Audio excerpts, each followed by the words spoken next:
नमस्कार, आप देख रहे हैं हिंदी संवाद न्यूज़ और मैं हूं अजय मिश्रा। मेरे साथ में बहुचर्चित हस्ती हैं, विधायक हैं, व्यवसायी हैं, नेता हैं, समाज सेवी हैं और जन जन में लोकप्रिय है। और सबसे ज़्यादा अच्छी बात है कि जो प्रधानमंत्री नरेंद्र मोदी जी स्वच्छता अभियान की बारे में अभियान 2014 से चलाए हुए 26 तक चल रहा है। एक ऐसे भी इकलौते विधायक हैं कि हर चौराहे पे आप जाएंगे तो हर सुलभ शौचालय उन्होंने बनवा रखा है आम जनता के लिए। सर, स्वागत है आपका। बहुत बहुत धन्यवाद। नमस्कार। अभी 13 तारीख को क्या बड़ा होने वाला है, पहला प्रश्न है, क्योंकि पेपर में भी ये खबरें बहुत ज़्यादा हैं। आपके मुंह से जानना है और कितना मेहनत करनी पड़ी इस चीज़ के लिए, ये भी जानना जरूरी है। 13 जुलाई को बहुत सौभाग्य की बात है कि भारत के रक्षा मंत्री माननीय राजनाथ सिंह जी और भारत सरकार के भूतल परिवहन मंत्री आदरणीय श्रीमान नितिन गडकरी जी लखनऊ से कानपुर को जोड़ने वाले कानपुर के एलिवेटेड कॉरिडोर को, एक्सप्रेसवे को, उसका वो लोकार्पण करने जा रहे हैं। लखनऊ और कानपुर की बड़ी आबादी को इससे लाभ होने वाला है और बहुप्रतीक्षित ये कार्य संपन्न होने जा रहा है, जिसको आदरणीय श्रीमान रक्षा मंत्री जी ने अपनी सहमति दी है। और इसमें उत्तर प्रदेश के माननीय मुख्यमंत्री आदरणीय श्री योगी आदित्यनाथ जी भी होंगे। सबकी हार्दिक इच्छा थी कि माननीय प्रधानमंत्री जी भी आएँ, लेकिन ऐसा लगता है कि अब हमारे बीच में माननीय रक्षा मंत्री जी, माननीय भूतल परिवहन मंत्री जी और माननीय मुख्यमंत्री जी के हाथों से ये कार्य होने वाला है। इस लोकार्पण समारोह में एक विशेष चीज़ मेरी विधानसभा को भी प्राप्त होने जा रही है कि हमारी विधानसभा में बहुत दिनों से बहुप्रतीक्षित इंजीनियरिंग कॉलेज का जो फ्लाईओवर है उसका भी शिलान्यास इसमें सम्मिलित है। और यह इंजीनियरिंग कॉलेज का शिलान्यास जो है, जो वर्तमान में मड़ियाँव ओवरब्रिज है, आरओबी है, उस मड़ियाँव आरओबी को टेढ़ी पुलिया के फ्लाईओवर के साथ जोड़ा जाएगा। और मैं ये कह सकता हूँ कि लगभग 5 लाख की आबादी का इस पर मूवमेंट होता है, जो उसको लाभ होने वाला है। और जानकीपुरम और अलीगंज क्षेत्र के रिहायशी क्षेत्र के रहने वाले लोगों को भी ट्रैफिक की जाम की मुसीबत से मुक्ति मिल जाएगी। अभी हाल ही में समाचार पत्रों में सुर्खियों में था कि कुर्सी रोड 6 लेन होने वाली है, जो कि डंडैया मार्केट से लेकर के बेहटा मार्केट तक होने वाली है, लगभग 12.5 किलोमीटर।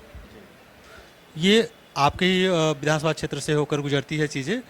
अक्सर ये देखने में आता है, हम लोग भी पेपरों में पढ़ते हैं और जनता भी इस बात को कहती है कि इकलौते ऐसे विधायक जी हैं जो लंबी दूरी की रोड का हो उद्घाटन करते हैं। अभी एक बात ये हो गई कि कुर्सी रोड पे जो नहर वाली रोड है, बहुत प्रतीक्षित थी, बहुत दिनों से मांग हो रही थी, आधी बन चुकी थी, आधी आपने की है। क्या योजना है इन दोनों को लेकर के? देखिए, कुर्सी रोड की जो चौड़ीकरण की बात है, वो पिछले वर्ष से उस विषय को लेकर चर्चा हुई, माननीय मुख्यमंत्री जी से चर्चा हुई। आपको मालूम है कि कपूरथला के बाद वहाँ पर एक बड़ा फ्लाईओवर बनाने की बात चली थी मामा चौराहे तक, लेकिन उस फ्लाईओवर को बनाने में जो बाधा आ रही थी, वो पूरा जो अलीगंज कुर्सी रोड का जो व्यापारी है, लगभग डंडैया के आसपास का लगभग 2000 व्यापारी उससे प्रभावित हो रहा था। और जो उसमें नीचे सर्विस रोड तो बनानी ही थी फ्लाईओवर के साथ, तो उसमें उतनी दिक्कत नज़र आ रही थी। इस पर यह चर्चा माननीय मुख्यमंत्री जी के समक्ष हुई थी और उस समय लोक निर्माण विभाग ने ये कहा कि हमारे पास चौड़ीकरण का भी एक उपाय है।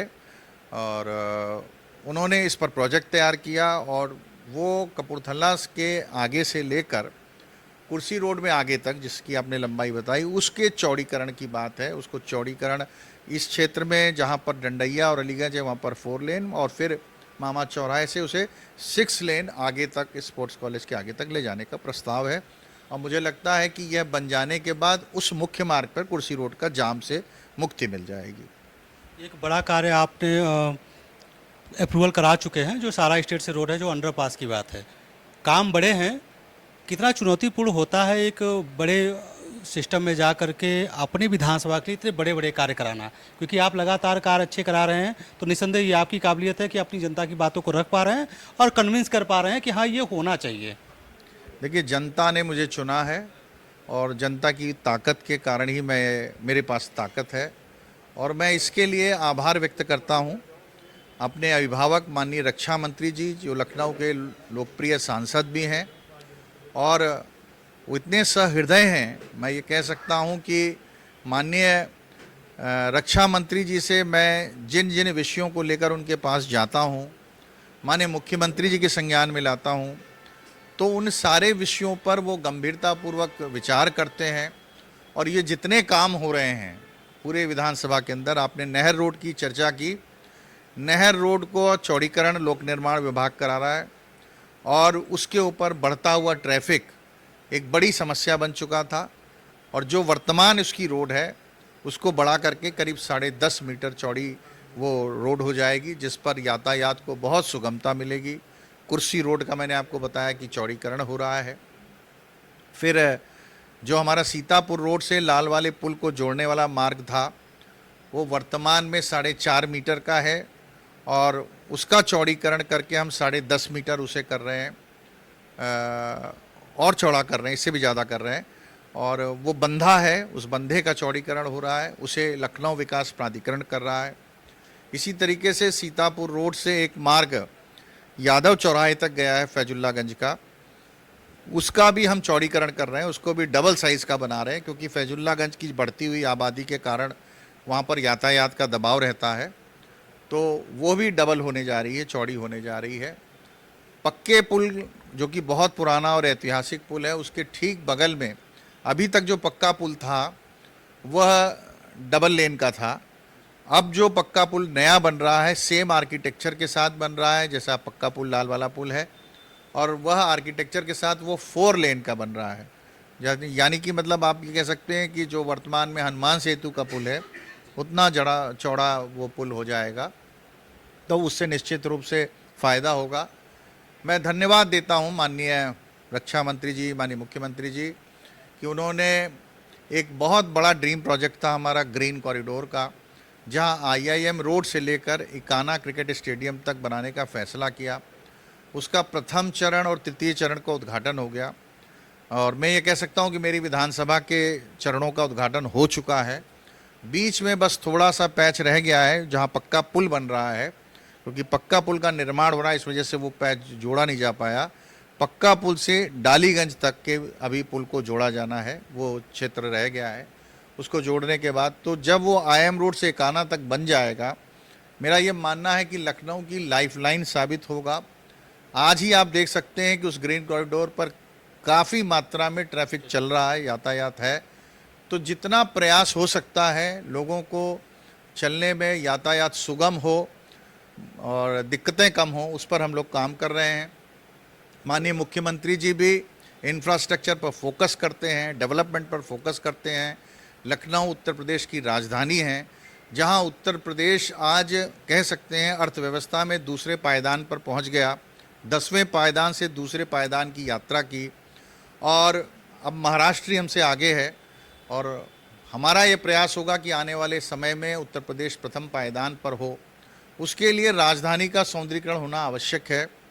राजधानी को स्टेट कैपिटल रीजन SCR के अंतर्गत माननीय मुख्यमंत्री जी ने लिया, जिसमें आसपास के जनपदों को सम्मिलित करते हुए एक राजधानी परिक्षेत्र का निर्माण हो, और उसमें डेवलपमेंट का काम ऐसा होना चाहिए कि जब देश और विदेश के लोग उत्तर प्रदेश और राजधानी लखनऊ में आएँ तो उन्हें महसूस हो कि लखनऊ बदल चुका है। बात जब होती है कार्य की, तो ये दावे से कहा जा सकता है कि उन चुनिंदा लोगों में से आप हैं। जब सिस्टम के अपने भी सिस्टम में अगर खामियां दिखती है तो आप प्रश्न उठाते हैं। बिजली विभाग की बात कर सकते हैं हम, जब बिजली की बहुत कटौती हो रही थी आपने पत्र लिखा था। तो ये जब चीज़ें करते हैं तो उसके पीछे क्या उद्देश्य होता है, कोर उद्देश्य क्या होता है? देखिए, जनता का व्यक्ति हूँ और हमें प्रतिनिधि कहा जाता है। जनप्रतिनिधि माने जनता का प्रतिनिधि। जनता के सवालों को, जनता की समस्याओं को उठाना मेरा कर्तव्य और मेरा धर्म है, और उस धर्म का मैं अनुपालन करता हूँ। अगर कहीं भी कोई अधिकारी या कोई भी सरकार का कर्मचारी उसकी लापरवाही के कारण अगर जनता परेशान हो रही है, तो मैं समझता हूँ ये मेरा दायित्व है कि मैं अपने वरिष्ठों के संज्ञान में लाऊं, चाहे वो माननीय मुख्यमंत्री महोदय हों, चाहे माननीय मंत्री महोदय हों, उनकी जानकारी में आना चाहिए और उस समस्या का हम निदान कर सकें। क्योंकि जनता जनार्दन है और हमारी परीक्षा हर 5 साल पे होती है, हमें परीक्षा देनी है। अधिकारी तो हो सकता है एक बार उसका चयन हो जाए और रिटायरमेंट तक उसे दोबारा परीक्षा न देनी, उसे परीक्षा देनी ही नहीं पड़ती है, उसे तो दो रिटायरमेंट उसका सुनिश्चित हो जाता है। लेकिन हम लोग वो लोग हैं जिसको जनता के बीच में जाना है, 5 वर्ष पर जाना है, तो जनता के विषयों को लेकर हमारा धर्म है कि जहाँ भी आवाज़ उठानी हो उठाएंगे और उनको काम को पूरा कराएंगे। स्वच्छता आपकी प्राथमिकताओं में से एक है।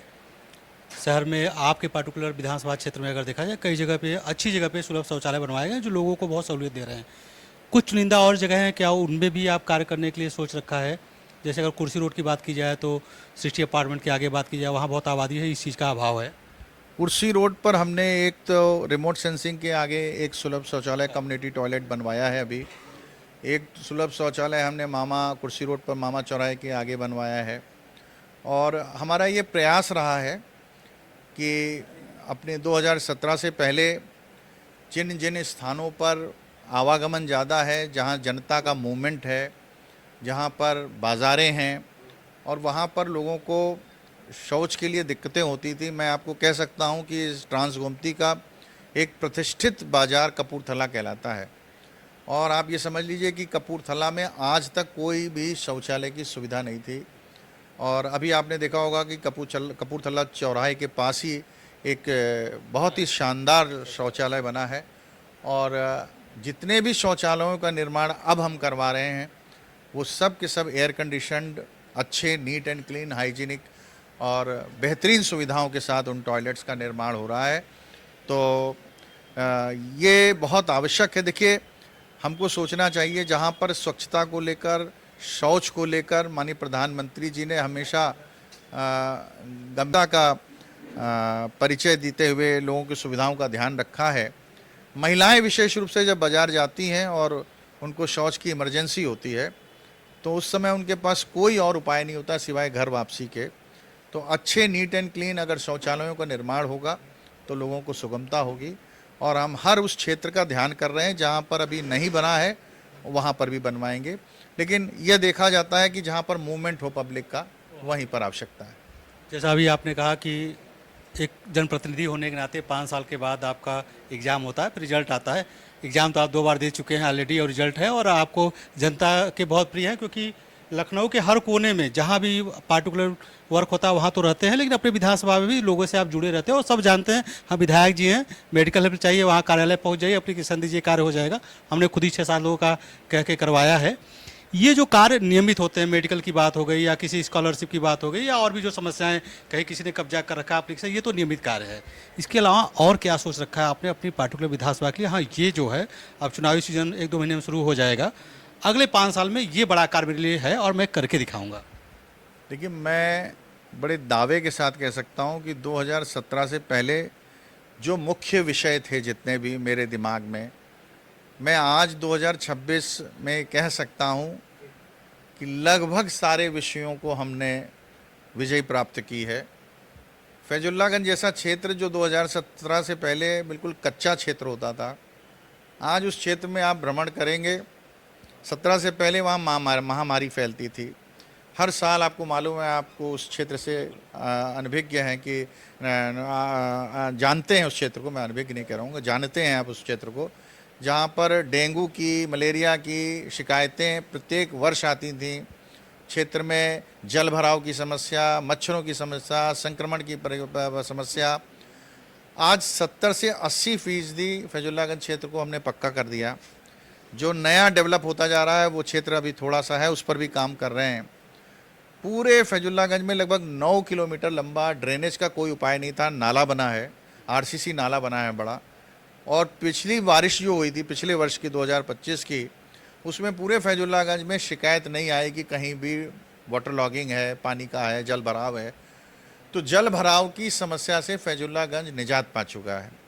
फिर वहाँ पर लोगों को इलाज मिल सके, इसके लिए माननीय मुख्यमंत्री जी ने और माननीय उप मुख्यमंत्री आदरणीय ब्रिजेश पाठक जी को भी धन्यवाद कि हम लोगों ने एक बड़ा अस्पताल का निर्माण किया है, जिसका अगले हो सकता है 2 महीने के अंदर आप उद्घाटन देखेंगे। माननीय रक्षा मंत्री जी, माननीय मुख्यमंत्री जी जब समय दें, और वो आधुनिक अस्पताल है, फैजुल्लागंज क्षेत्र में बना है और 60 फीटा रोड पर बना है, एक्सेसिबल है। उसमें आईसीयू भी है, उसमें ऑपरेशन थिएटर्स हैं और सारी उसमें एनआईसीयू भी है, डिलीवरी की सुविधा भी है, सर्जरी की सुविधा भी है, बड़ा अस्पताल है। वो मुझे लगता है कि एक बड़ी सौगात के रूप में इस क्षेत्र को देखा जाना चाहिए। वहीं पर एक बहुत जल्दी आपके बीच में शिलान्यास होने वाला है एक कन्या inter college government girls inter college का निर्माण भी होने जा रहा है वहाँ पर, और उससे वहाँ पर हमारी गर्ल एजुकेशन को लेकर, उस क्षेत्र में लड़कियों के एजुकेशन को लेकर बड़ा काम होगा।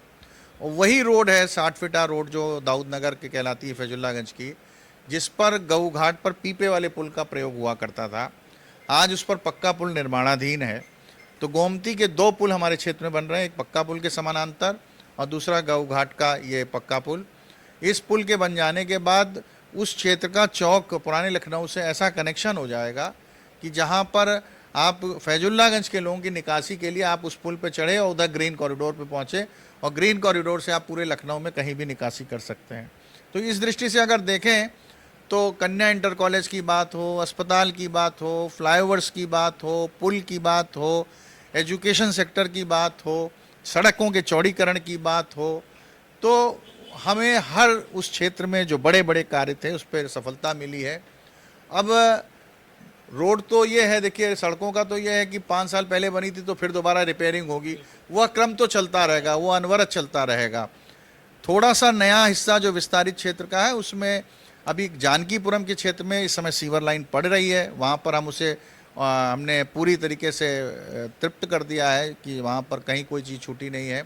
फैजुल्लागंज की क्षेत्र में सीवर और पेयजल को लेकर अभी है कुछ क्षेत्र अधूरा पड़ा हुआ है, जिसके लिए प्रोजेक्ट भारत सरकार को गया हुआ है, वो सैंक्शन हो जाएगा तो मुझे लगता है जो मूलभूत सुविधाएं हैं, पानी, सीवर, नाली, सड़क, स्ट्रीट लाइट, चलने के लिए सड़कें, यातायात, पुल, वो सब पूरा हो जाएगा।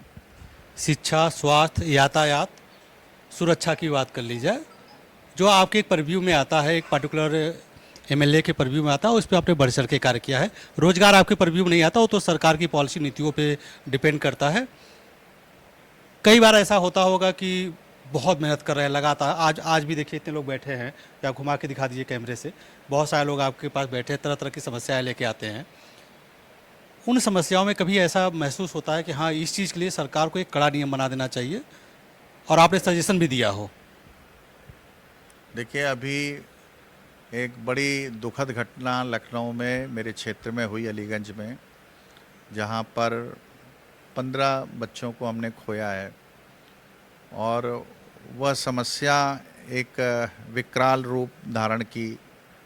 ऐसा कतई उम्मीद नहीं था कि इतनी बड़ी मात्रा में मानव क्षति होगी। हमारे क्षेत्र में अलीगंज और जानकीपुरम का जो क्षेत्र है वो कोचिंग इंस्टीट्यूशंस का हब बन चुका है, और कोचिंग इंस्टीट्यूशंस का हब बनने के कारण अगर मैं उदाहरण के लिए कह दूं कि ये दिल्ली का मुखर्जी पार्क बन गया है, जहाँ पर सबसे ज़्यादा दिल्ली में कोचिंग्स हैं, ऐसे लखनऊ में यहाँ पर बन गया है। तो अब उसमें यह है, कोचिंग वालों के कोई मानक नहीं हैं, कोचिंग वालों का कोई रजिस्ट्रेशन नहीं होता है। आप कमरा किराए पे ले लीजिए, स्पेस किराए पे ले लीजिए, फर्नीचर डालिए, अगले दिन से पढ़ाना शुरू कर दीजिए, उनके कोई मानक नहीं है। जब आप प्राथमिक विद्यालय से लेकर intermediate, degree, post graduate college, कोई कॉलेज बनाए, medical college, engineering college, MBA college, degree college, सबके मानक हैं कि कमरा होना चाहिए तो इतना बड़ा होना चाहिए, कुर्सियां लगेंगी तो इतनी लगेंगी, 40 बच्चे से ज़्यादा नहीं बैठ सकते, हर चीज़ के मानक तय हैं। वेंटिलेशन होना है तो ऐसे होना है। कोचिंग का कोई मानक नहीं है। आपने हॉल ले लिया, ऐसी ऐसी कोचिंग है जहाँ पर एक क्लासरूम में 400 बच्चे पढ़ते हैं, और वहाँ पढ़ रहे हैं, वहाँ पे माइक लगा लिया और पढ़ा रहे हैं। तो इस तरीके के मानकों के साथ जो कोचिंग चलती हैं उन पर सरकार निश्चित रूप से एक बड़ा कानून बनाए, विधेयक लेकर आए, और कानून बनाकर उसको एग्जीक्यूट करने का काम हो, उनके मानक तय हों। क्योंकि जहाँ पे ज़्यादा लोग होंगे वहाँ पर फायर पॉलिसी और बिल्डिंग मानकों के अनुसार एग्ज़िट कितनी होनी चाहिए, उतनी एग्ज़िट है कि नहीं है, वेंटिलेशन है कि नहीं है। अब इसमें वेंटिलेशन की ही प्रॉब्लम थी। जो हादसा हुआ ये बंद था, air conditioned under animation studio था। वो बच्चों को पहले तो पता ही नहीं चला, धुआं अंदर आया ही नहीं। थोड़ी देर बाद उनके सुपरवाइज़र ने कहा कि अंदर धुआं, वो बाहर आग लग गई इट सीम्स, तो हम लोग को सिस्टम सेट ऑफ करने चाहिए। फिर उन्होंने दरवाज़ा खोला तो देखा धुआं अंदर चला आ रहा है। अब वहाँ पर इतना बड़ा मिसहैप इसलिए हुआ कि वहाँ पर स्टेयरकेस नहीं था, उस सेकंड फ्लोर पर जाने के लिए लिफ्ट ही एक माध्यम था, और आग लगती तो सबसे पहले कहा जाता है लिफ्ट बंद हो जाएगी, तो बच्चे उतरने का प्रॉब्लम। जो 10 बच्चे हैं वो तो बहादुर बच्चे थे, उन्होंने अपनी जान पर खेल के बचे हैं। उन्होंने अंदर से गमला दे मारा, शीशा फोड़ दिया और उसके बाद कूद पड़े और कुछ केबल के सहारे उतर गए। बाकी 15 बच्चे इस आशा में कि ये तो आग है, इस पर काबू हो जाएगा और हम अभी सुरक्षित हैं, वो अंदर भाग गए। अंदर भागने के बाद अंदर धुआं बढ़ता गया, किसी को बर्न इंजरी नहीं हुई है। जो भी बच्चे गए हैं वो सिर्फ दम घुटने से गए हैं।